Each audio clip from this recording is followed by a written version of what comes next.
Super good films நிறுவனர், புகழ்பெற்ற திரைப்பட தயாரிப்பாளரும் நடிகர் ஜீவா மற்றும் நடிகர் ஜித்தன் ரமேஷ் ஆகியோரின் தந்தையுமான மதிப்பிற்குரிய ஆர்பி சௌத்ரி அவர்கள் விபத்தில் காயமடைந்து காலமானார் என்பதை அறிந்து மிகவும் வேதனைப்பட்டேன்.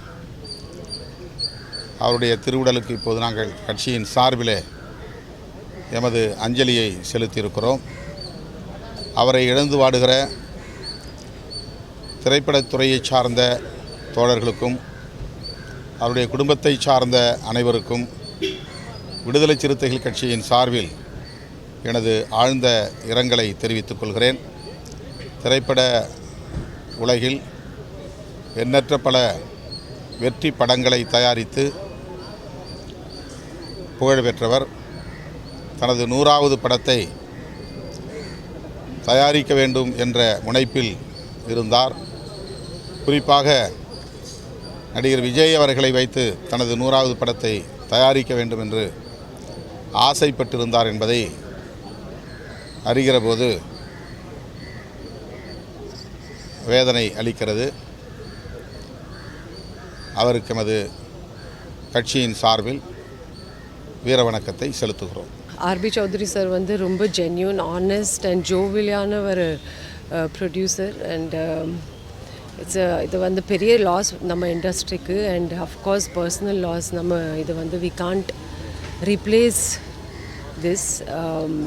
வாட் எவர் ஹஸ் ஹேப்பன்ட், இது வந்து இட்ஸ் வெரி பெயின்ஃபுல். அண்ட் என்னோட heartfelt condolences to the family and friends. We are really going to miss RP Chowdhury sir. எல்லாருக்கும் வணக்கம். ஆர்பி சௌத்ரி சார் இண்டஸ்ட்ரியில் ரொம்ப ஒரு முக்கியமான ஒரு ப்ரொடியூசர், ஒரு பில்லரே போன மாதிரி இருக்குது ஃபிலிம் இண்டஸ்ட்ரியில். நான் காலேஜ் படிக்கும் போது அவர் ஆஃபீஸ் போயிருக்கேன். இப்போ அசிஸ்டன்ட் டைரக்டராக இருக்கணும்னு சொல்லி அவர்கிட்ட போய் கேட்டேன். நீ அசிஸ்டன்ட் டைரக்டர்லாம் ஆகு, பரவாயில்ல, என்னுடைய ஒரு படத்தில் ஒரு ரோல் ஒன்று இருக்குது, ஒரு 4 ஹீரோஸ் வச்சு பண்ணுறேன், நீ இன்ட்ரெஸ்டட்னா சொல்லு, நான் பண்ணுறேன் ஒன்று வச்சுன்னு சொன்னார். அதெல்லாம் இன்றைக்கி ஞாபகம் வருது.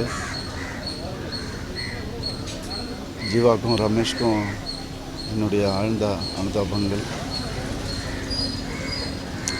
ரொம்ப க்ளோஸ், எல்லாருக்குமே அவர் க்ளோஸ். யாரையுமே எதுவுமே என்றைக்குமே அவர் திட்டினதில்லை, கத்தினதில்லை, எதுவுமே இல்லை. அவர் ஸ்வீட்டஸ்ட் பர்சன்.